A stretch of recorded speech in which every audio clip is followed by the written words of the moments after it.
That night, on the 38th floor of a penthouse in downtown Chicago, 300 people rose to their feet and applauded one man. Glasses were raised. The room echoed with congratulations. Reed Blackwell, the newly crowned boss of the largest underground alliance in the American Midwest, nodded and accepted the throne he'd waited his entire life for. 12 minutes away by car, in a dimly lit delivery room, Tessa Crane lay biting down hard through her 15th contraction. Sweat ran down her temples. Her sister held one hand. The other gripped the bed rail. The chair on the right side, the chair meant for her husband, sat empty. Reed's phone buzzed for the 6th time. He glanced at the screen, then slipped it back into his pocket. 3 years earlier, standing before 80 people on their wedding day, Reed Blackwell had made exactly one vow: I will never let you face anything alone. Tonight, he became the most powerful man in the city. And his wife, she brought their child into the world alone. But this story doesn't begin on that night. It begins in an emergency room at 2 a.m, when a crime lord lay bleeding on a stretcher, and a night shift nurse looked him straight in the eye without flinching. If this story touched you, hit like and share it so more people can hear it. And subscribe to our channel so you never miss the next one. 2:17 a.m. The emergency room at Lincoln Memorial Hospital held only the steady beeping of the monitors and the hurried footsteps in the hallway outside. Tessa Crane had just finished a 12-hour shift and was getting ready to sign the handoff papers when the doors to the emergency unit burst open. 2 large men hauled a third man in, their faces ashen, their mouths stumbling over broken sentences that never quite became words. The man on the gurney was the opposite, silent, eyes open, staring straight up at the ceiling as though he were lying on the sofa in his own home, not being pushed into an emergency room in the middle of the night. Tessa looked him over quickly. 2 wounds, one on his left arm, one along his right side. The arm was shallow, needing only stitches and a bandage. But the wound at his side was deeper, close to a place any nurse knew wasn't something to play with. She washed her hands, pulled on gloves, and stepped toward the gurney without needing anyone to call her. "Get out," she said to the 2 men blocking the way. They didn't move. One of them opened his mouth as if to say something, but Tessa cut him off. "I need to work. There are chairs in the hallway. Get out." They looked at the man on the gurney as though waiting for an order. He gave a slight nod. They backed away. Tessa began to work. She cut the shirt along the line of the wound, cleaned it, and assessed its depth. Through the whole process, she didn't ask a single question. She didn't ask, "What happened to you?" She didn't ask, "Who did this to you?" She didn't ask, "Do you need me to call the police?" She'd worked enough night shifts in this hospital to know that there were people who walked into an emergency room for whom questions only created more trouble. The man watched her work. He didn't flinch when the needle passed through his skin. He didn't hiss when alcohol touched the open wound. He only watched her, with eyes Tessa would later spend many nights trying to forget and failing. The eyes of a man used to controlling everything in the room, even while lying on a gurney. "You work clean," he said, his voice low, without the slightest hint of urgency. Tessa didn't look up. "I'm paid to work clean. How much for one shift?" "Not enough to answer questions outside my profession." He laughed. Not the polite kind of laugh people used in conversation. It was the laugh of someone who had just heard something rare, something money couldn't buy and power couldn't force. Someone had just spoken straight to his face without the smallest trace of hesitation. Tessa finished stitching the wound at his side, bandaged his arm, and checked everything one more time. Then she peeled off her gloves and looked at him fully for the first time. 2 wounds. The one on your arm will heal in 2 weeks. The one on your side means you got lucky. Half a centimeter more and it would have hit an artery. Next time, if you want to live longer, choose your friends more carefully. He raised an eyebrow. "You think my friend did this?" "I don't think anything. I just bandage wounds. But experience in the emergency room has taught me one thing. Strangers stab from the front. People you know stab from behind. The wound on your side came from behind." The emergency room went silent for a beat. Reed Blackwell, the man half of Chicago didn't dare call by name, lay on a gurney and looked at a night shift nurse who had just read him as plainly as a lab result. Calmly, precisely, and without a trace of fear, he gave another faint laugh. "Tell me your name." "No." Tessa turned away, tossed her gloves into the trash and walked toward the door. The doctor will come in to check you again in 30 minutes. Stay still. She left the room without looking back. Her steps were even, her spine straight, as though she had just handled the most ordinary case among the hundreds of night cases she had lived through. But Reed wasn't ordinary. He lay there, staring at the closed door, and for the first time in a very long while, he thought about a person whose name he didn't know. Not because she was beautiful, or because she was good at her job, but because she had looked him straight in the eye and hadn't lowered her gaze. In Reed Blackwell's world, everyone lowered their gaze. She didn't.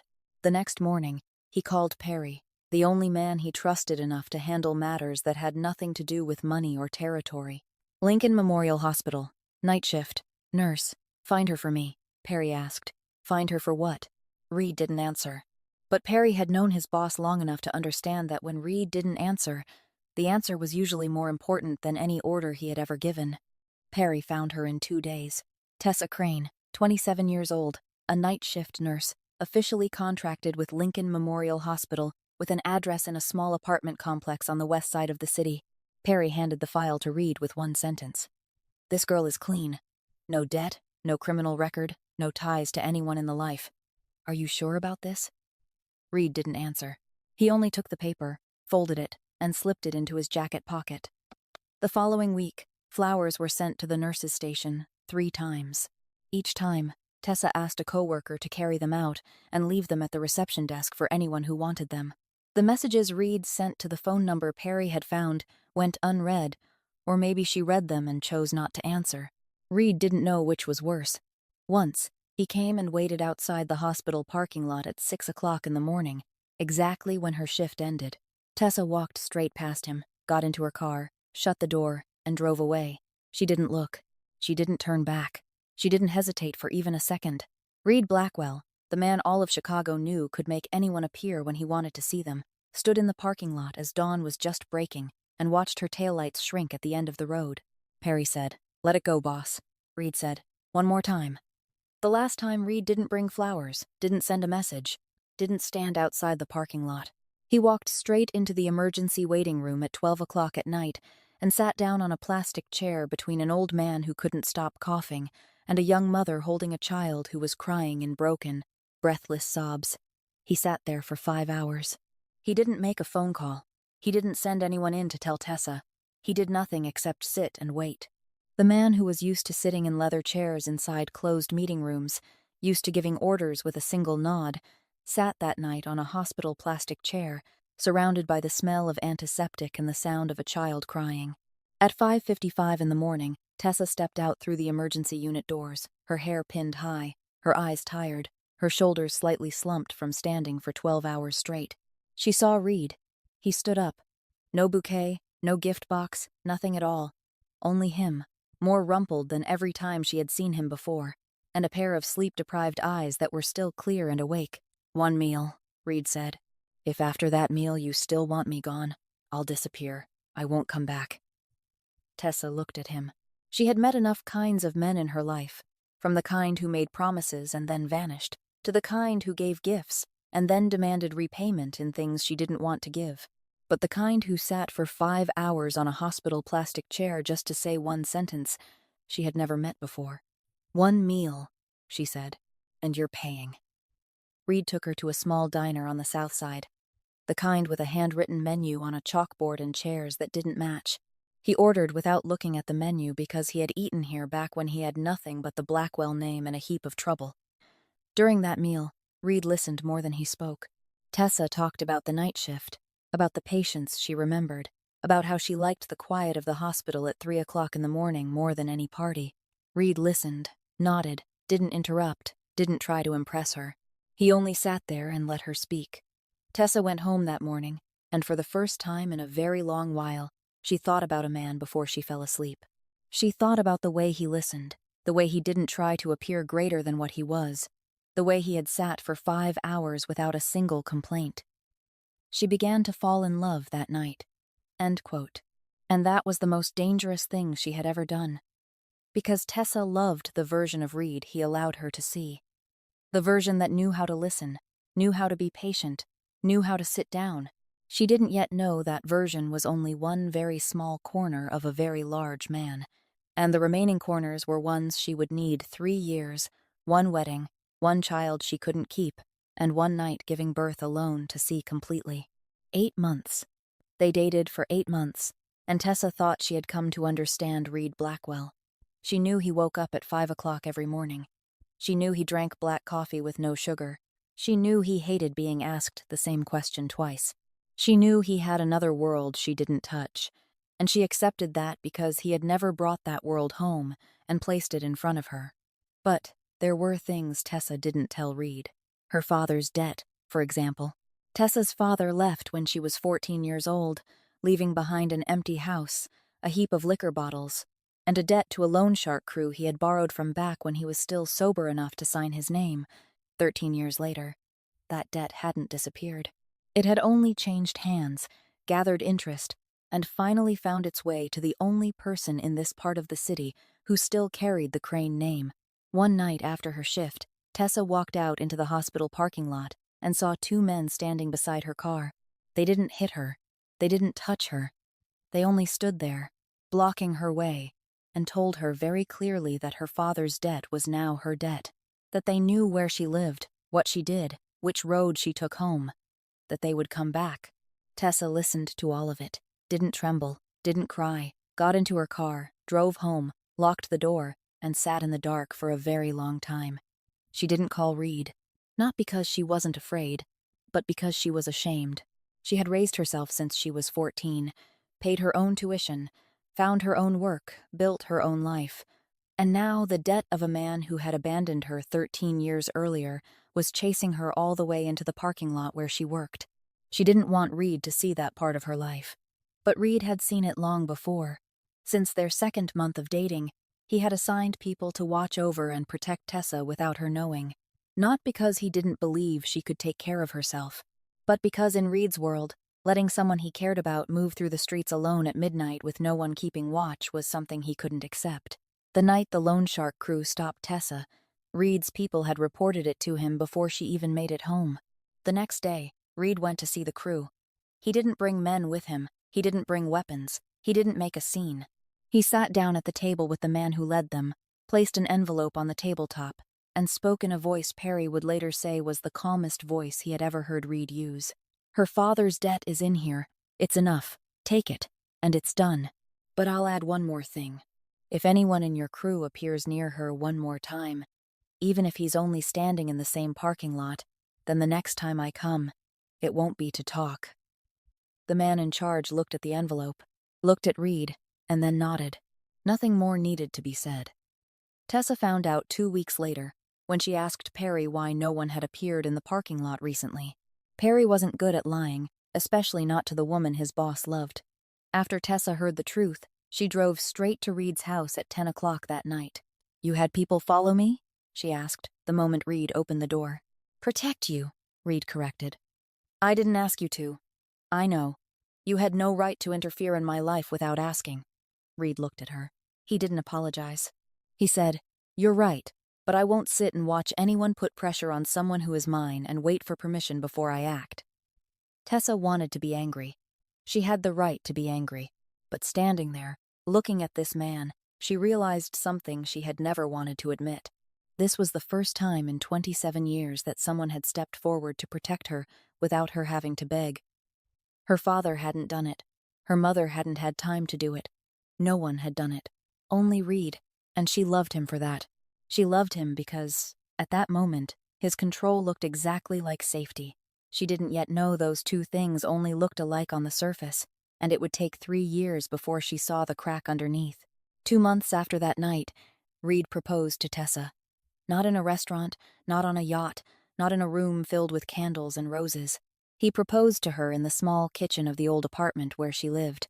That evening, after the dinner she had cooked, Reed took a small box from his coat pocket. Inside wasn't a diamond ring. It was a plain silver ring. No stone, no pattern, nothing but a bright circle of silver. "When I deserve it," Reed said, "I'll replace it with a better ring." Tessa held the ring, turned it in her hand, and then put it on. "I don't need a better ring." They married 1 month later. A private wedding. 80 people, held at a private restaurant Reed owned in the Gold Coast. It wasn't a lavish wedding, but among the 80 people present, half were names that any newspaper would want to print and any police officer would want to read. Tessa didn't know who all of them were. She only knew Reed, knew Perry standing beside him, and knew Joanna had flown in from Philadelphia to hold her before she walked in. Reed didn't recite long vows.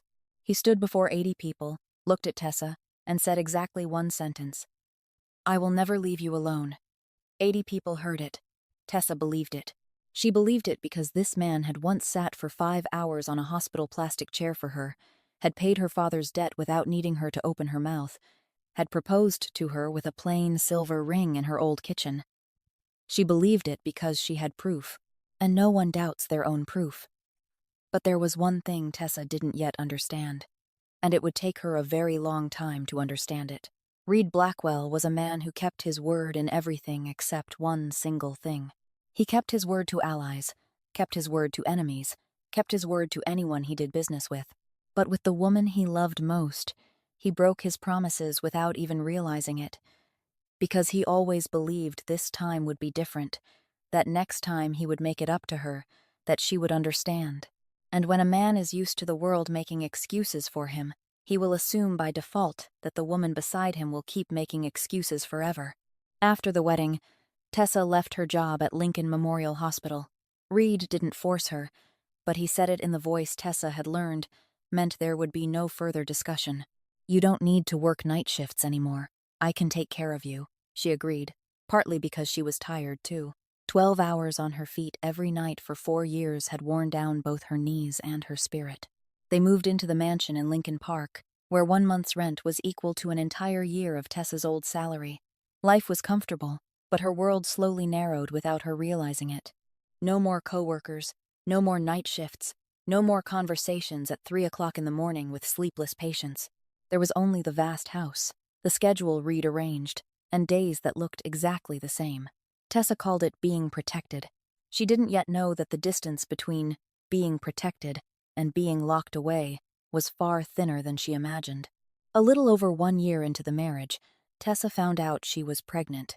She sat in the bathroom staring at the test for a long time, her hand trembling, not because she was afraid, but because she didn't dare believe it. She hadn't told anyone yet. She wanted to wait until the 12th week, wanted to be certain, wanted to hear the doctor say everything was all right before she opened her mouth. But she didn't make it to the 12th week. One afternoon, on the way home from a prenatal appointment, Tessa's car was hit hard from behind at an intersection 7 minutes from the house. The impact wasn't an accident. The car behind her didn't brake, didn't flash its lights, didn't try to swerve. It drove straight into the back of Tessa's car at a speed strong enough to make her head strike the steering wheel and knock her unconscious before she could understand what was happening. It was a warning from Reed's enemy, delivered in steel and shattered glass instead of ink and paper. Tessa woke up in the hospital. White lights, the familiar smell of antiseptic, and Reed sitting beside the bed. His eyes were red, his hand was gripping hers tightly, but his face was hard as stone. She knew something had happened before the doctor even opened his mouth. "She's stable," the doctor said to Reed first, then turned to Tessa. "You don't have any major injuries, but—" He stopped. "We couldn't save the baby. I'm very sorry." Tessa didn't cry right away. She looked up at the ceiling, stared for a very long time, as though she were counting each square above her until the number became large enough for her to survive what she had just heard. Then she turned to Reed and asked exactly one question. "Was it because of you?" Reed didn't answer. He held her hand tighter, but his mouth didn't open, and that silence was clearer than any answer he could have given. The child Tessa had been carrying was gone. Not because of illness, not because of fate, but because of the world of the man sitting beside her, the world she had chosen to step into because she loved him, and now that world had taken from her the most precious thing she had. In the days that followed, Reed dealt with the person behind the crash. Tessa didn't ask how he dealt with him, and Reed didn't tell her. From that moment on, there were things between them that began to exist only in silence. Reed tightened security around Tessa and promised her in a voice she had heard too many times before, "Nothing like this will ever happen again, I swear." Tessa listened and nodded. She stayed. Not because she believed that promise absolutely, but because where was she supposed to go? Her father had left 13 years earlier. Her mother had been gone for a long time. Joanna was in Philadelphia, 1,000 miles away. Reed, even though he was the reason for this loss, was also the only thing she still had to hold on to. The doctor met privately with Tessa before she was discharged. He told her that after what her body had been through, the chance of becoming pregnant again was very low. He said it in the gentlest voice he could, but to Tessa, gentle or not, the outcome was still the same. She listened, nodded, signed the discharge papers, and went home. From that day on, she smiled less, not because she stayed sad forever, but because she was tired. The kind of tired that belongs to someone who has lost too much and no longer has the strength to pretend everything will be all right. 2 years passed. 2 years in which Tessa lived in the Lincoln Park mansion as though she were living inside a dream she hadn't chosen and didn't know how to wake from. Then, one morning, she found herself vomiting in the bathroom, then the next morning. Then the morning after that, she bought a pregnancy test, sat on the bathroom floor, and stared at the 2 lines appearing before her, not daring to breathe. She hid it for 2 weeks. She didn't tell Reed, didn't tell Joanna, didn't tell anyone. She was afraid. Not afraid of being pregnant. Afraid of hope. Afraid to believe in something good only to have it ripped away from her one more time. For 2 weeks, she went to appointments alone, listened to the baby's heartbeat alone, cried alone in the car every time the doctor said, "Everything is normal." Normal. That word sounded like a miracle. When she told Reed, he didn't cry. He sat across from her at the dining table, listened, stayed silent for exactly 3 seconds, then took out his phone and made a call right in front of her. Double the people around the house. No one gets near my wife without a direct order from me. No one. Do you understand? He hung up, looked at Tessa, and said, "This time will be different." Tessa looked at him. She saw love in his eyes, and she didn't doubt that, but she also saw the thing she had been seeing for 3 years and kept trying to call by another name. Reed's love always took the shape of an order. He loved by controlling, protected by commanding, cared by arranging everything according to his will. And she had grown so used to it that she could no longer tell where love ended and where the rope around her tightened by another turn each day.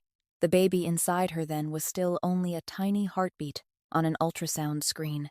She didn't yet know that heartbeat would arrive on the very night when every promise Reed had ever made, from the silver ring in her old kitchen to the vow before 80 people, would break apart completely. The pregnancy was 8 months along. Tessa had begun to feel the baby kick every night, steady and persistent, as if the child were knocking on a door and saying, "Mama, I'm almost here." She had prepared the nursery, bought the crib, folded each tiny newborn outfit, and placed them carefully into the drawer. She was ready, but Reed was getting ready for something else. One evening, after dinner, Reed sat down across from Tessa and spoke in the voice she knew he used when he had already made a decision, when he was only informing her, not asking for her opinion. The succession ceremony, the night when the bosses across the Midwest would officially recognize Reed as the head of the alliance, would take place on October 15th. Tessa's due date was October 18th. 3 days. 3 days between the most important night in Reed's underworld career and the most important night of Tessa's life. Tessa listened, and she didn't get angry, didn't scream, didn't slam her hand on the table. She had passed that stage a long time ago. She only looked at Reed, very calmly, and said exactly once, "If our child comes on that night and you aren't here, then I'll know the answer to everything I've been asking myself all these years." Reed looked at her. "That won't happen. First babies usually come later than the due date." The doctor said that too. Tessa didn't answer. She stood up, cleared the dishes, and turned away, not because she believed him, but because she had run out of words for a man who always had an answer ready for everything. But Reed wasn't only facing his wife's due date. He was facing something far more dangerous. Perry met him privately one afternoon, in the office at the back of the restaurant, closed the door, and spoke in the voice he only used when things were truly serious. "Garrett Walsh." Perry said the name as if he were spitting out something bitter. He smiles to your face and offers congratulations with his mouth, but behind your back, he's meeting privately with every man in the alliance. He wants your throne, and he's waiting for you to make a mistake. Reed listened in silence. Perry went on, On the night of October 15th, if you leave the event for any reason, Garrett will use it immediately. A new boss who walks out in the middle of his own coronation because of family matters, he'll say you aren't hard enough, not fit to lead. 300 people will be there that night, and half of them will be waiting to see whether you're worthy. Garrett only needs one weak moment from you. That's enough. Reed looked at Perry. Then he spoke, his voice low and slow, as if he were speaking more to himself than to his friend. My father died because he trusted the wrong person. I was the one who found him. 16 years old, I opened the office door and he was lying there. The man he trusted most was the man who destroyed him. He stopped. I swore from that day on, I would never lose because of weakness. Never. Perry listened and said nothing more. He knew Reed had already decided. When Reed mentioned his father, it meant no one could change him anymore. And this was the thing Reed Blackwell, the smartest man in every room he entered, couldn't see. He was trapped between two worlds, and he believed only one of those worlds allowed him to survive. If he left the coronation, Garrett would overthrow him. If Garrett overthrew him, he would lose power. If he lost power, he wouldn't be able to protect anyone, not Tessa, not the child about to be born. That logic was perfect inside his head. It was tight. It was reasonable. It had no cracks. But that logic was missing the one thing no one had taught Reed when he was 16 years old and standing before his father's body. That there are things power can't measure. That the presence of one person in a delivery room at midnight is worth more than every throne, every alliance, every victory. That his wife didn't need him to be strong. She needed him to be here. Reed didn't see that. He chose to stay at the event. He chose with the mind of a boss, not with the heart of a husband. And he believed he was right. He believed until the very last minute that he could keep both, that everything would be fine, that Tessa would understand. He was wrong. End quote. But he wouldn't know he was wrong until Perry handed him the phone amid the applause of 300 people, and 6 missed calls from his wife lit up on the screen like 6 candles on a cake he would never get to blow out. 7 o'clock in the evening, on October 15th. Tessa was sitting on the sofa, going over the list of things in her hospital bag, when the first contraction came. It wasn't strong, wasn't violent, only like someone closing a hand around her belly and then slowly letting go. She drew in a breath, looked at the clock, and began to count. 15 minutes later, the second one came. Then 15 minutes after that, the third. Steady, exact, as if the baby inside her were tapping out a rhythm to say it was ready. Tessa picked up her phone and called Reed. He answered after 4 rings. Behind his voice were music, voices, the sound of glasses touching glasses. The event had begun. The contractions just started, Tessa said, her voice as calm as she could make it. Once every 15 minutes. 15 minutes is still very early, sweetheart, Reed answered, and Tessa could hear him moving, perhaps stepping out of the main room to talk. I called Dr. Warren and asked. First babies usually take 12 to 24 hours from the first contraction. You still have plenty of time, Reed. 2 hours. I'll finish handling the most important part, then I'll come home. Just 2 hours. Tessa heard someone calling Reed's name behind him, the voice eager and welcoming. He added, "Get the hospital bag ready. If the contractions get below 10 minutes, call me right away." Then, he hung up. He didn't cut her off, wasn't rude. He simply ended the call in the manner of a man who believed everything had already been arranged, that 2 hours was more than enough, that if the doctor said it was still early, then it was still early. Tessa set the phone down, watched the screen slowly go dark, and thought that 2 hours in Reed Blackwell's life had never truly been 2 hours. His 2 hours could be 3, could be 4, could be the whole night, 8 o'clock. The contractions shortened to 12 minutes apart, stronger. Each one lasted longer, deeper, as if someone were twisting a cord inside her belly tighter and tighter. Tessa called Reed a second time. The phone rang. Rang. No one answered. She called a third time. It rang. Voicemail. Reed's pre-recorded voice sounded cold, polite, distant, like the voice of someone she didn't know. Tessa didn't leave a message. She knew he was giving his speech. She had lived with him long enough to know that when Reed stood before 300 people, the phone did not exist. 8:30. The contractions came once every 10 minutes. Tessa stood, gripping the arm of the sofa, breathing through her mouth. She looked out the window and saw 2 bodyguards changing shifts outside the gate. But they weren't the 2 men whose faces she knew. They were new men. Men she had never seen before. Strange faces, tense postures, their eyes sweeping the road as if searching for something. Tessa picked up the phone. This time, she didn't call Reed. She called Perry. Perry answered at once. "Miss Tessa, there are 2 men outside my gate that I don't know. What's going on?" Perry fell silent for a beat, long enough for Tessa to know he was choosing his words. "Reed increased security because tonight is sensitive. It's nothing. Please don't worry. Nothing." That sentence should have reassured Tessa. Lume, but she had lived in Reed's world long enough to know that when his people said it's nothing, there was always something. Guards changing shifts, strangers appearing, a sensitive night. Tessa didn't know exactly what was happening out there, but she knew one thing.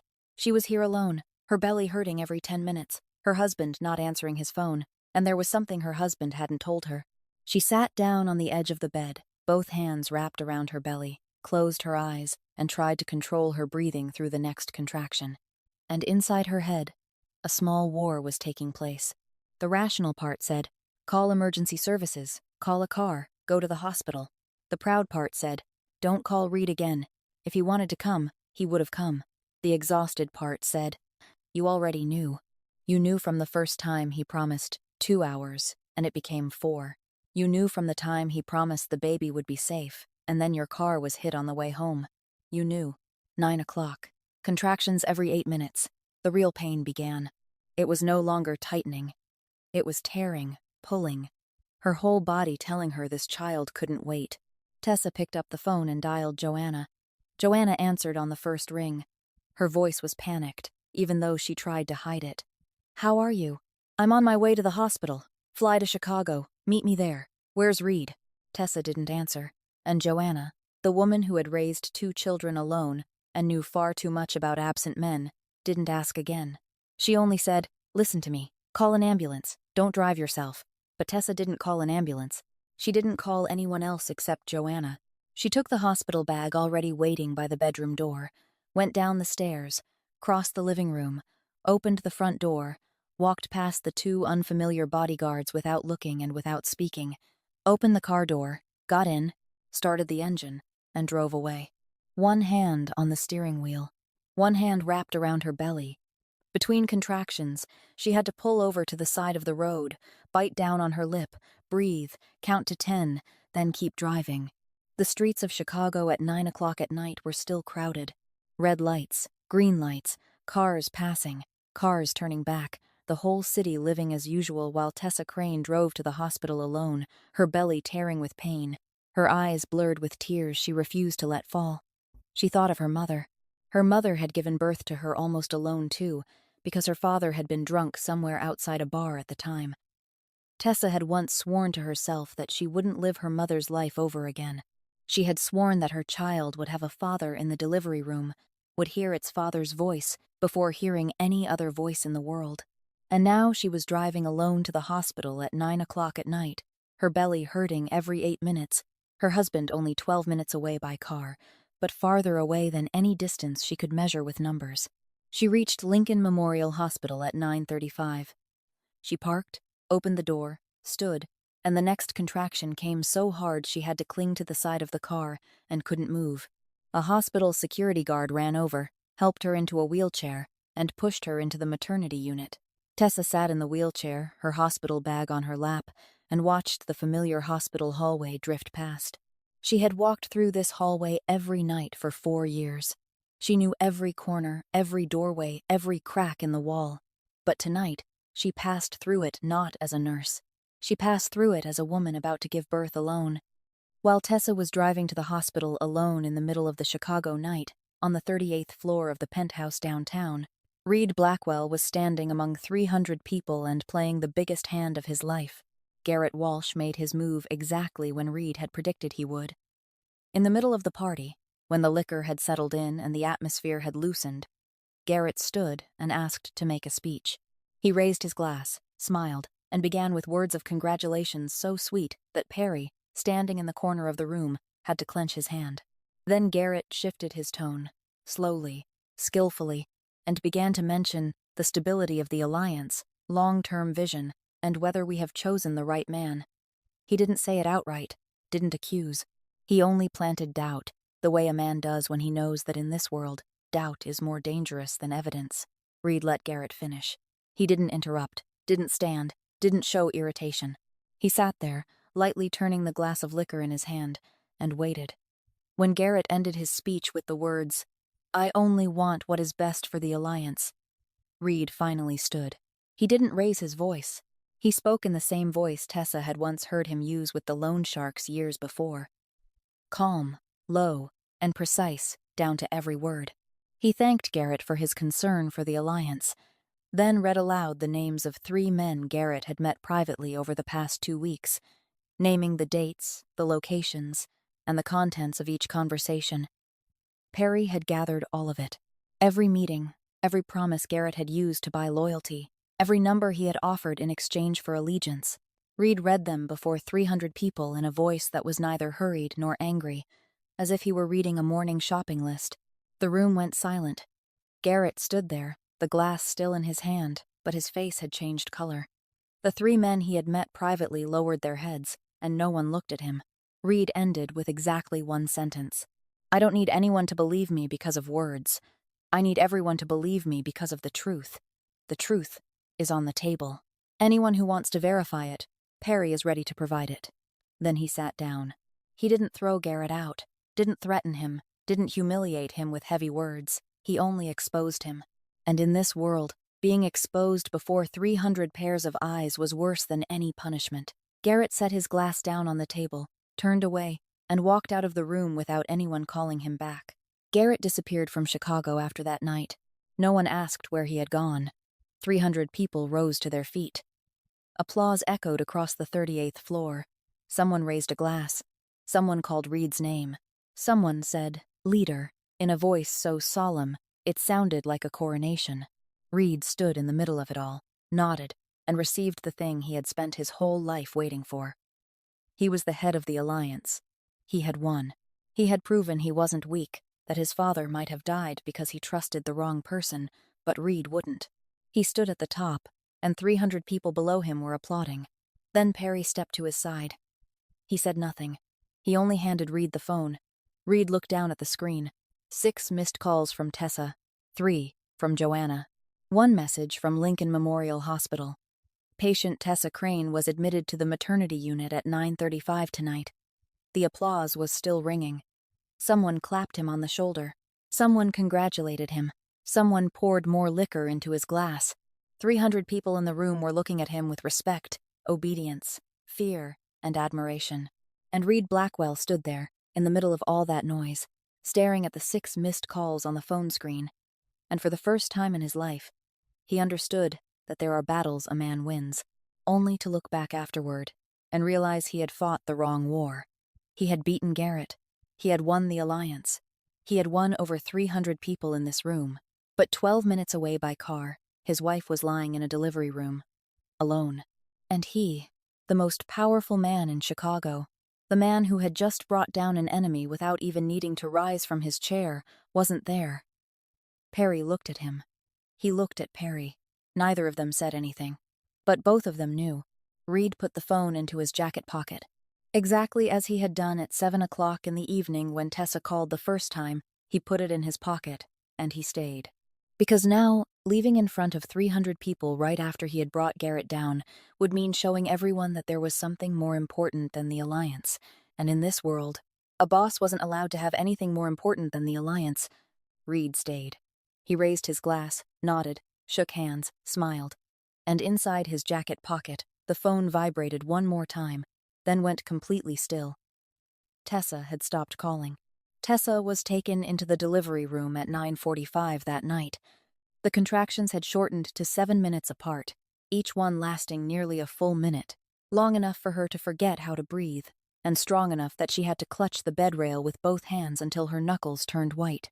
The nurse on duty checked her and said she was 4 centimeters dilated, in active labor, and everything was moving faster than expected. "Is anyone here with you?" the nurse asked.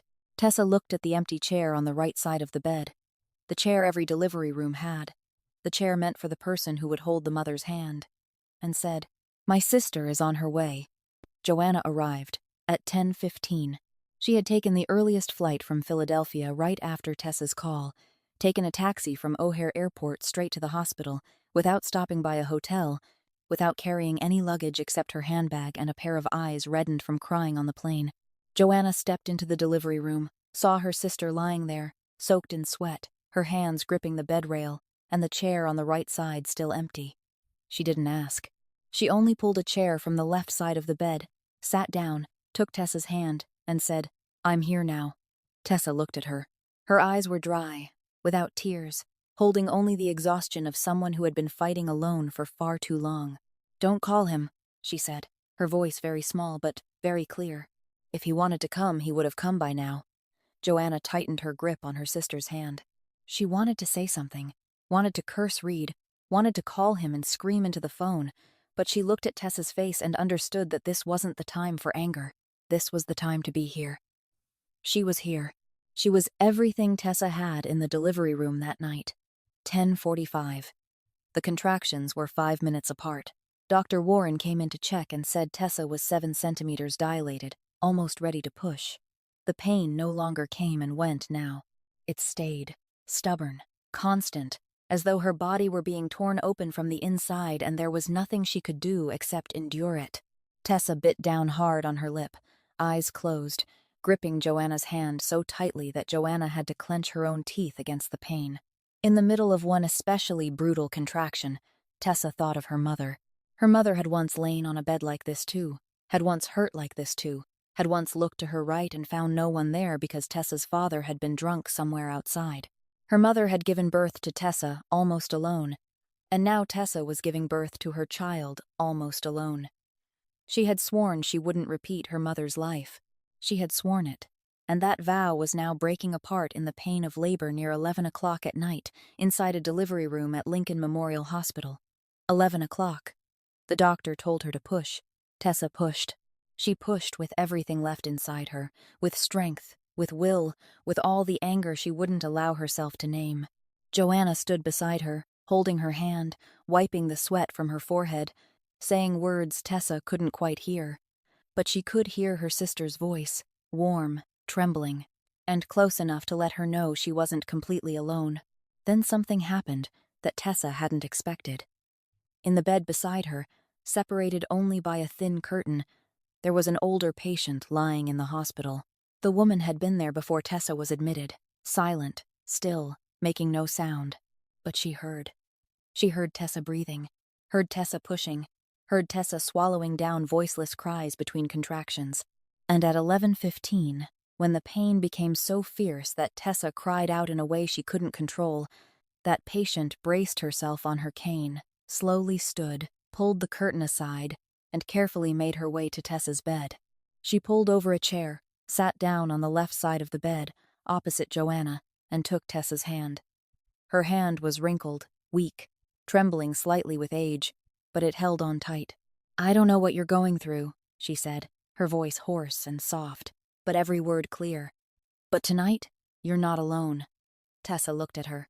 A complete stranger, in pain, weak, needing a cane just to stand, had still come over, still sat down, still taken her hand. She didn't know Tessa's name, didn't know what had happened, didn't know why the chair on the right side of the bed was empty. She only heard a woman in pain, and she came. And Tessa's husband, the man who knew exactly where she was, what she was doing, how much she was hurting, only 12 minutes away by car, still did not come. 11:30. The doctor said it was almost time, just one more push. Tessa pushed. Joanna on the left was crying without realizing she was crying. The patient on the right held Tessa's hand, saying nothing more, only holding on. And Tessa, in the middle of that final wave of pain, through sweat and tears and a scream she didn't recognize as her own, pushed one last time.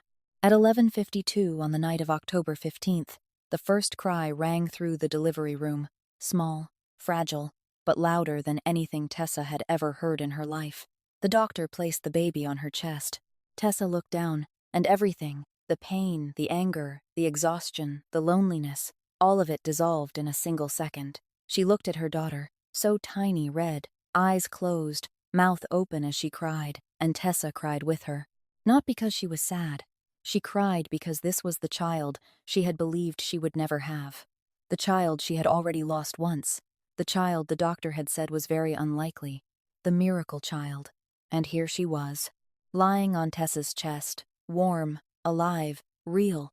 Joanna cried, both hands covering her mouth, her shoulders shaking. The patient beside the bed cried too, her wrinkled hand still holding Tessa's, tears running along the lines in her face like rainwater, following old grooves. The delivery room that night held 4 women and 1 newborn child. The doctor, the nurse, Joanna, the nameless patient, and Tessa. There was no Reed. The chair on the right side of the bed, the chair meant for a husband, the chair meant for a father, had been empty from the beginning of the night until now. Reed didn't come the next morning. He didn't come at 8 o'clock, didn't come at 10 o'clock, didn't come at 12 o'clock noon. He came at 2 o'clock in the afternoon, 15 hours after his daughter had been born, 15 hours in which Tessa lay in the hospital room, nursed her child for the first time, heard her cry for the first time, looked at her face for the first time, and wondered whether the baby's father even knew she had arrived. He knew. Perry had called him right after the baby was born. Reed had known since 11:52 the night before that he had a daughter, and he still took 15 hours to appear. He came alone. No bodyguards, no Perry, no one. Only Reed, a white shirt wrinkled from being worn since the night before, and a black velvet box in his hand. He stepped into the hospital room, and Tessa looked at him from the bed, her eyes not angry, not sad, not anything at all. It was the expression Reed would later understand was more frightening than anger. When a woman looks at you and there is nothing left in her eyes, it means she has already felt everything there was to feel, and now only the truth remains. Reed placed the black velvet box on the bedside table. He opened it. Inside was a key. "A new penthouse," he said. "Gold Coast. Better security. Higher floor. Separate system. I've handled everything. Garrett is no longer a problem. No one can touch you or our child anymore." Tessa looked at the key lying against the black velvet. She looked at it for a very long time, as though trying to understand how the man she had married could possibly think a key could replace 15 hours of absence. Then she lifted her eyes, looked straight into Reed's, and spoke in the calmest voice she had. "I don't need a new home, Reed. I needed my husband here 15 hours ago." Reed stood there. He didn't argue, didn't explain, didn't say, "I had to deal with Garrett," or "I didn't have a choice." He only stood there and listened, because deep inside, though he would never admit it out loud, he knew she was right. He knew there was no key, no penthouse, no security system that could replace sitting in that chair, holding his wife's hand, and being here when his daughter cried for the first time. "Let me hold her," he said, his voice softer than usual, almost as if he were asking permission. Tessa looked at him for a moment, then nodded. She handed the baby to Reed. He took his daughter carefully, clumsily, his large hands, so used to holding a glass of liquor and signing contracts, now trembling faintly as they held a life less than 1 day old. The baby lay in his arms for a few seconds, then cried. She cried loudly, clearly, as if she could feel that these hands were not the hands that had stayed beside her all through the night before. Joanna stood outside the hospital room. She had been standing there since Reed walked in, not following him inside, not sitting down, only leaning against the hallway wall and watching through the half-open door. When the baby cried in Reed's arms, Joanna spoke. Not loudly, not softly, just enough for the whole room to hear.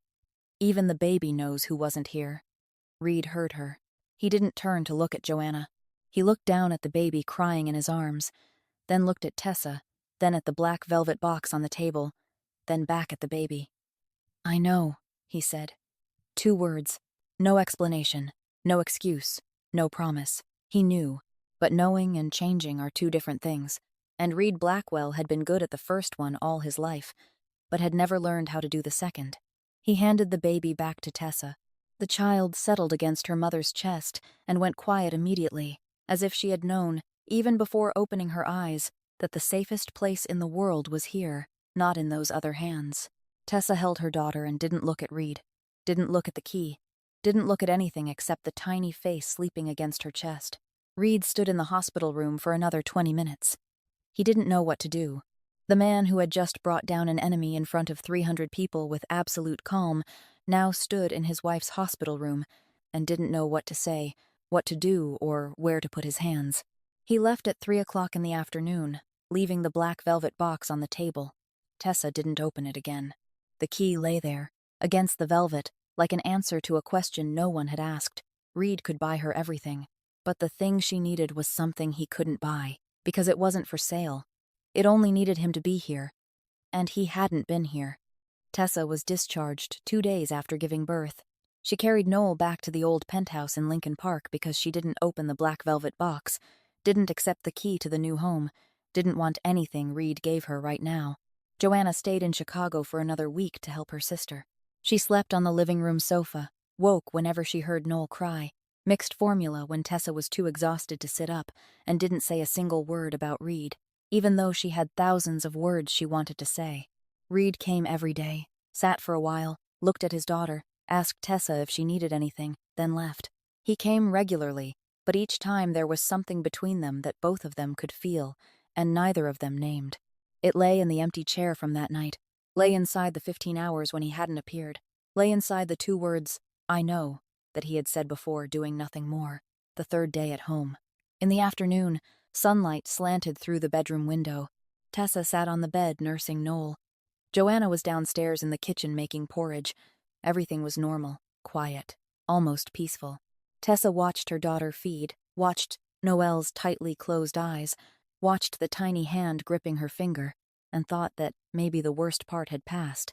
Maybe from now on she only needed to focus on her child, on being a mother, on finding herself again. Maybe. Then she saw the room begin to spin. Not fast, not suddenly, only as if someone had gently turned a glass kaleidoscope in front of her eyes, then faster. Then she felt cold sweat running down her spine. Then she felt her hands weaken, no longer able to hold Noel as securely as she had just seconds earlier. She tried to call Joanna, but her voice came out as only a small sound, like breath caught in her throat. She placed Noel down on the bed as carefully as she could with her trembling hands, then collapsed sideways. Her vision slowly blurred. The last thing she saw before losing consciousness was Noel's face beside her, peaceful, knowing nothing. Joanna heard the strange sound from upstairs, abandoned the pot of porridge and ran up. She opened the bedroom door and saw Tessa lying on her side on the bed, eyes closed, face white as paper, with Noel beside her beginning to cry. Joanna acted faster than she thought she could. She picked up Noel first, carried the baby out of the room, and placed her in the bassinet in the living room. Then she came back, called emergency services, her hand shaking so badly she had to dial twice before getting the number right. While waiting for the ambulance, she sat beside Tessa, held her sister's hand, and for the first time in Joanna's life, she prayed out loud. The ambulance arrived in 9 minutes. They took Tessa away. Joanna stayed behind with Noel because the baby needed someone, and she couldn't bring a newborn onto an ambulance. She stood at the door watching the vehicle drive away, holding the crying Noel in her arms, and then she did the thing she didn't want to do but had to do. She called Reed. Reed was sitting in the meeting room at the back of the restaurant, 6 men across from him, discussing the redistribution of territory after Garrett's disappearance. His phone vibrated.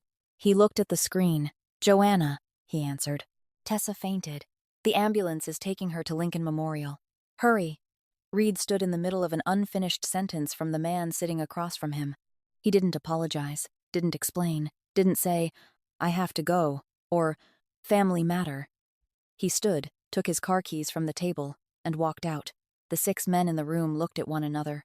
Perry, who always sat beside Reed in every meeting, watched his boss walk toward the door, then stood and followed. Reed drove to the hospital in 8 minutes. 8 minutes. The same distance, the same afternoon rush hour, the same crowded city of Chicago that, on the night his daughter was born, he had said would take 12 minutes. 8 minutes because this time he didn't stop at red lights, didn't yield, didn't think. He only drove. He reached the hospital. Tessa was in the recovery room. The doctor said she had suffered a serious postpartum complication, that her body was exhausted, that she needed monitoring. Reed wasn't allowed inside. He sat in the hallway, on a plastic chair exactly like the one he had once sat in for 5 hours while waiting for Tessa the very first time. But this time he wasn't calm. His hands were clenched tight, his knees trembling faintly, and his eyes stared at the recovery room door without blinking. Perry stood beside him, leaning against the wall, silent. He said nothing because there was nothing to say. He was only there. 45 minutes. For 45 minutes, Reed sat in the hallway and couldn't control anything. The man who controlled an entire underworld alliance, controlled 300 people in one room, controlled every game he stepped into, now sat on a hospital plastic chair and waited. And in those 45 minutes, for the first time in his life, Reed Blackwell learned what it felt like to be completely powerless. The doctor stepped out. "She's stable. Her body had a serious complication, but we handled it in time. She needs rest." Reed sank back into the chair, not collapsing as if he had fallen, but releasing, as if all the strength he had used to hold himself together for the past 45 minutes had been pulled out of him at once. Perry looked at him, said nothing, only placed a hand on his shoulder for 1 second, then let go. When Tessa was transferred back to a regular room, Reed went in. She lay there, pale, eyes open, weak but awake.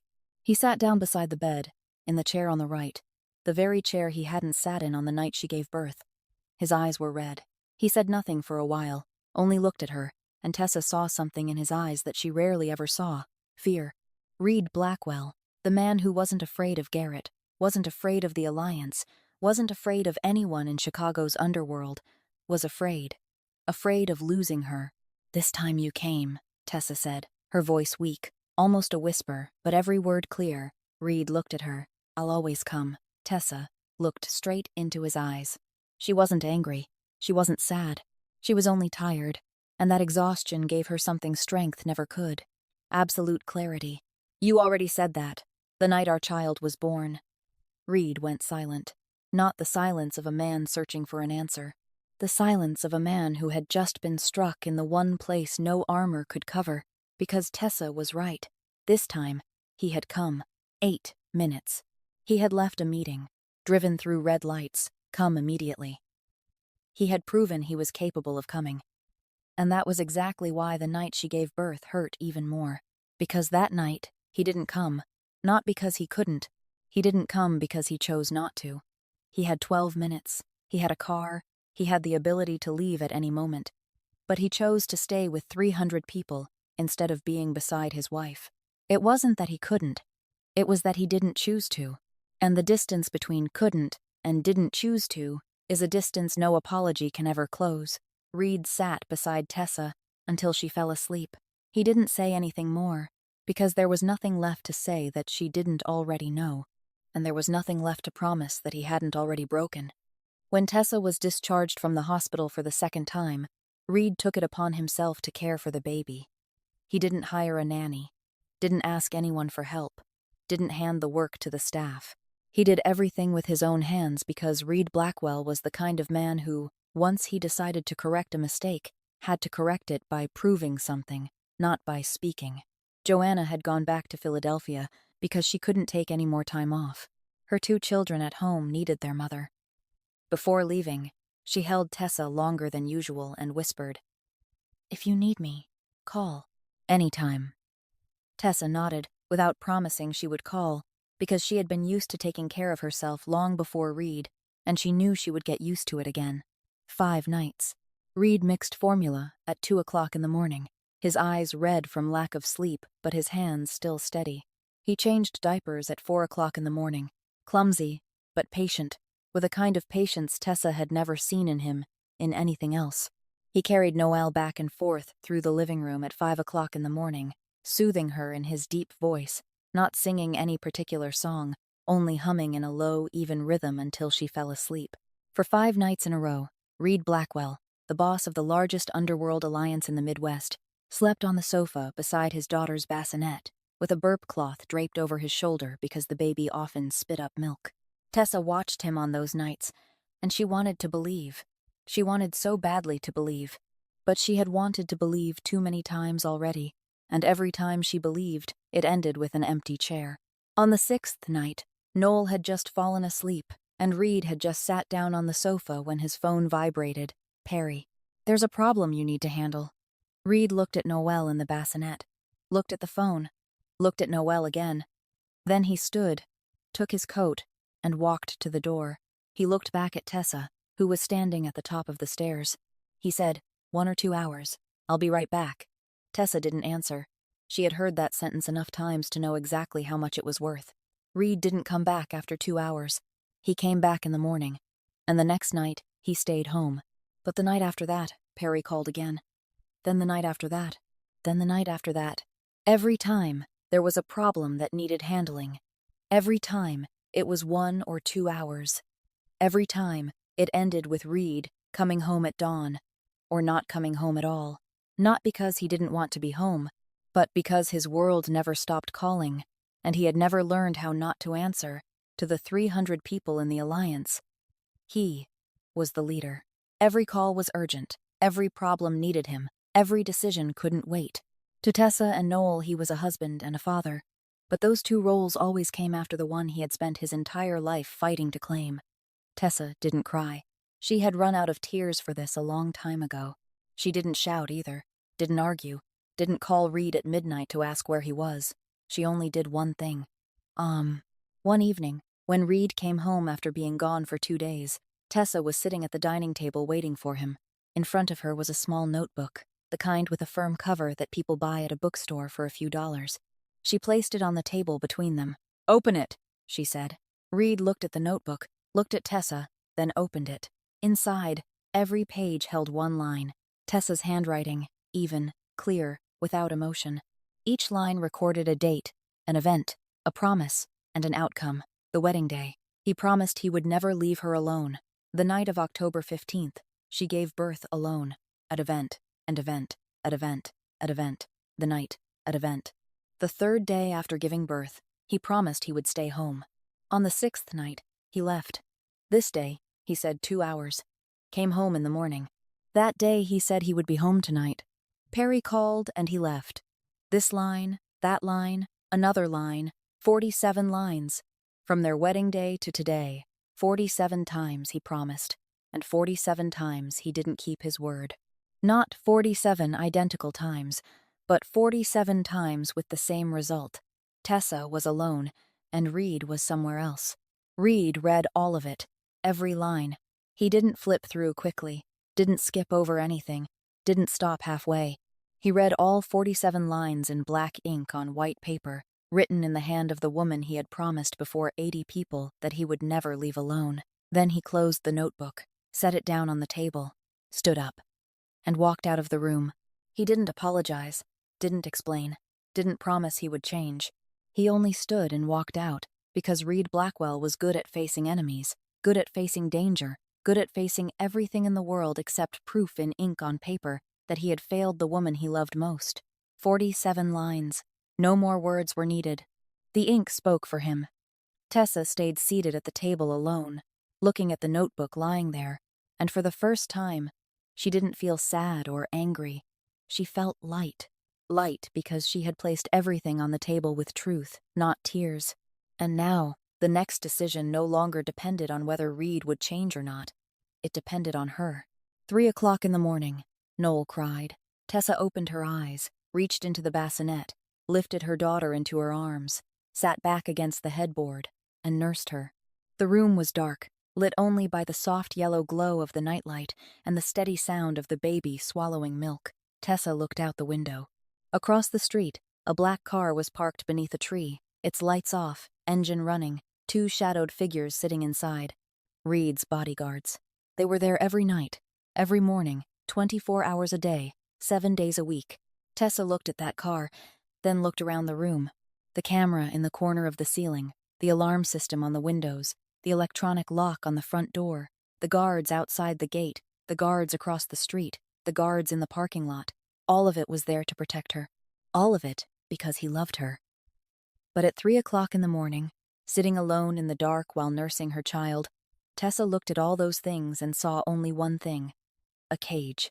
Beautiful, safe, plated in gold, but still a cage. And if she stayed, Noel would grow up inside that cage. The little girl would think love meant being watched. She would think a father was someone who sent bodyguards instead of sending himself. She would think that was normal, and Tessa wouldn't allow that to happen. The next morning, when Reed came home after a night away, Tessa was already properly dressed, Noel had already been fed, and on the dining table there was no breakfast, no coffee, only Tessa sitting there waiting for him. "I need to talk to you." Reed sat down across from her. He looked at Tessa's face and knew this wasn't a conversation he wanted to hear. He knew because he had seen this face on many people before they said something he couldn't change. But all those people had been enemies, allies, people in the life. None of them had been his wife. "I'm leaving," Tessa said. Not a question, not a request, an announcement. Not because I'm angry, not because I've stopped loving you, but because I don't want my daughter to grow up watching her mother exhausted every day and thinking that's how women live. I don't want Noelle to think loving someone means accepting being left behind. I don't want my child to repeat my life. And I don't want to repeat my mother's life for even one more day. Reed looked at her, and for one very brief moment, Tessa saw something pass through his eyes. Not anger, not sadness, panic. Reed Blackwell was panicking, but panic in Reed never lasted long.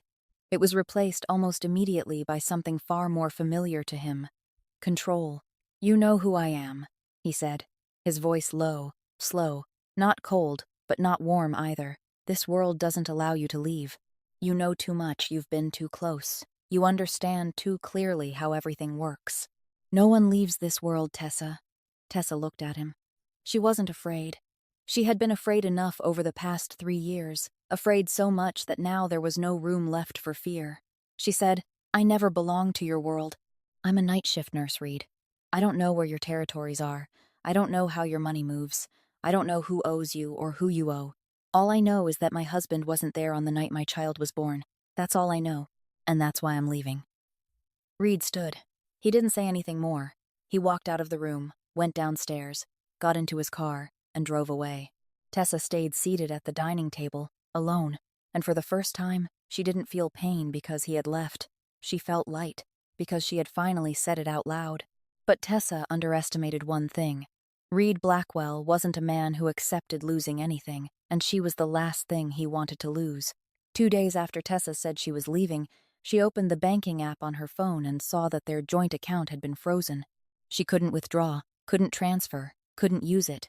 She stepped outside to buy milk for Noelle and realized the familiar black car was no longer only parked across the street. It followed her. To the supermarket, it followed. Back home, it followed. Wherever she went, it went. Not one car, 2. Reed didn't threaten her. He didn't say a harsh word, didn't send anyone to pressure her, didn't do anything she could name specifically. He simply locked the money and locked the road. Smoothly, politely, and completely. The kind of control he had used all his life, only now he was using it on his wife. Tessa discovered all of it on the first day, and she did nothing. She didn't call Reed, didn't text him, didn't scream, didn't cry, didn't confront him. She stayed silent. On the first day, she fed Noel, cooked, cleaned the house, and slept. On the second day, she fed Noel, did the laundry, read, and slept. On the third day, she fed Noelle, cooked, mopped the floor, and slept. 3 days without a single call, a single message, a single reaction sent in Reed's direction. And Reed began to worry. He was used to arguments. He was used to shouting. He was used to tears. He knew how to handle all of those things because, in his world, anger was something he understood, and he always had a way to put it out. But silence was different. Tessa's silence was something Reed had no formula for dealing with. On the afternoon of the third day, Reed came to the house. He opened the door with his own key, stepped inside, and found Tessa sitting on the sofa nursing Noelle. Normal, calm, as if nothing had happened, as if the account hadn't been frozen, as if there hadn't been 2 cars following her for 3 straight days. "Are you okay?" Reed asked, sitting down across from her. "I'm fine," Tessa answered, her eyes on Noel. "You aren't angry?" Tessa looked up at him. Her eyes were so calm that Reed felt a chill along his spine without understanding why. "I'm not angry," she said, her voice soft, even without a single ripple. "I'm waiting to see whether you realize what you're doing." Reed looked at her. He waited for her to say more. She didn't. She turned back to Noel, continuing to nurse the baby. as if Reed were only a visitor stopping by before leaving again. And Reed sat there, in the middle of a penthouse he owned, before the woman whose whole world he had surrounded and controlled, and for the first time, he felt that he was losing a war where the other side didn't even need to hold a weapon. Perry waited until that evening. He knew Reed was in the office at the back of the restaurant, because Reed was always there when he didn't know where else to be. Perry walked in, closed the door behind him, didn't knock, didn't ask permission, because what he was about to say wouldn't be the words of a subordinate. He pulled out a chair, sat down across from Reed, looked straight into the eyes of the man he had walked beside for nearly 20 years, and spoke. "I'm not talking to you as your man. I'm talking to you as the friend who has known you since you were 16. Reed looked up. When Perry used this voice, it meant he wasn't reporting. He was telling the truth. You froze your wife's account. You had people follow your wife. You locked the road around a woman who just gave birth to your child a few weeks ago." Perry stopped for a beat. "If you keep her with fear, how are you any different from the man who destroyed your father?" The office went silent. Not the silence of two people thinking. It was the silence of a man who had just had all the air pulled from his lungs. Reed looked at Perry. His face didn't change, but his eyes did. Perry saw it. He had known Reed long enough to recognize that when Reed's eyes changed but his face didn't, something had just touched the place he hid most carefully. Reed's father, the man betrayed by the person he had trusted most, the man who had used power to control everything, and in the end had been swallowed alive by that same power. Since he was 16, Reed had sworn he wouldn't lose the way his father had, but he had never sworn he wouldn't become like the man who destroyed his father. And now Perry had just placed that mirror in front of him.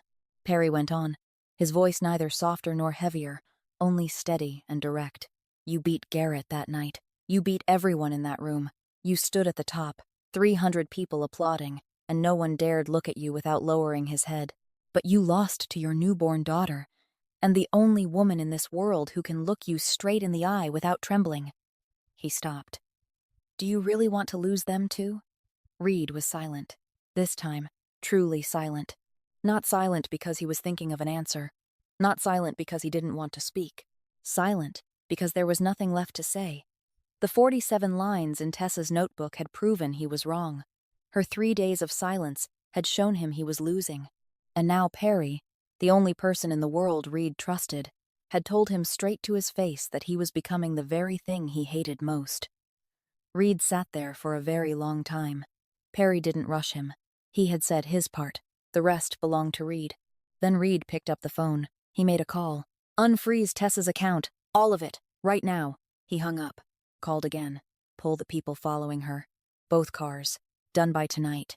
He hung up. He set the phone down on the desk and looked at it as if he were looking at a weapon he had just willingly put down. Perry stood, said nothing more, walked out, and closed the door gently behind him. He left Reed sitting alone in the office, with the ticking clock on the wall and the truth that he had just let go, not because he had stopped loving Tessa, but because for the first time in his life, Reed Blackwell understood that loving someone didn't mean keeping them at any cost. It meant letting them go when they needed to go, even if it tore him apart from the inside. He had spent his whole life learning how to hold on, and tonight, he began learning how to let go. Tessa packed in the morning, when the sky had only just begun to brighten, and the penthouse was still quiet. She didn't take much. 1 suitcase of her clothes, 1 bag of newborn things for Noel, and the hospital bag she had carried to the hospital by herself on the night of October 15th. She didn't take anything that belonged to Reed. She didn't take the key to the new penthouse in the black velvet box that was still lying on the bedside table. She didn't take anything his money had bought. She took only what belonged to her and her daughter. Noel lay in the bassinet, eyes open, looking at her mother with round, clear eyes that knew nothing yet about the world beyond this room. Tessa lifted her daughter, held her to her chest, breathed in the milky scent on the baby's head, and stood in the bedroom for a while. She looked around. This room had once been the place she thought would be home. It had once been the place where she lay each night feeling Noel kick inside her belly. It had once been the place where she looked out the window at 3 o'clock in the morning, saw the black car watching outside, and understood that she was living in a cage. She looked one last time, then turned away. Before leaving the house, Tessa stopped at the kitchen counter. She set one thing down there, the plain silver ring. The ring Reed had used to propose to her in her old kitchen. The ring with no stone, no pattern, only a bright circle of silver, the one he had said, "When I deserve it, I'll replace it with a better ring." She placed the ring on the stone countertop. Beside it was a small piece of paper, torn from the notebook with 47 lines, written in blue ink. "You said when you deserved it, you'd replace it with a better ring. I'm giving this back so you'll remember those words." Tessa carried Noel out the door, down the elevator, into the parking lot, placed her in the infant car seat, fastened the safety straps, got into the driver's seat, and drove away. There was no final argument, no phone call to Reed, no tears at the door. Only a woman carrying her daughter into the car and driving out of Chicago in the early morning, heading east, toward Philadelphia, toward her sister, toward the closest thing to home she had ever had. Reed returned to the penthouse that afternoon. He opened the door and knew immediately, not because she had left a long letter, not because the closet was empty, but because the air inside the house was different. The silence of a house where people lived was different from the silence of a house where no one remained. He knew that difference because he had felt it once before, when he was 16. When he opened the door to his home and knew his father was no longer there. He walked into the kitchen. He saw the silver ring lying on the stone countertop. Beside it was the piece of paper. He read it. Then he picked up the ring and closed his hand around it, gripping it so tightly that the edge of the ring pressed into his skin. He stood there, in the middle of the penthouse he owned, in the middle of a silence money couldn't fill, and for the first time in his life, Reed Blackwell, the most powerful boss in Chicago, the man at the top of the Midwest Underworld Alliance, the man who had just brought down Garrett Walsh before 300 people, the man the whole city bowed to, stood in his own home and couldn't control anything. He couldn't control the woman who had just left. He couldn't control the daughter he hadn't held on the night she was born. He couldn't control the plain silver ring in his hand, which weighed more than any throne he had ever received. On the night of his coronation, 300 people had applauded him. This afternoon he stood alone in the kitchen, holding the ring his wife had returned, and no one applauded. Tessa named her daughter Noel.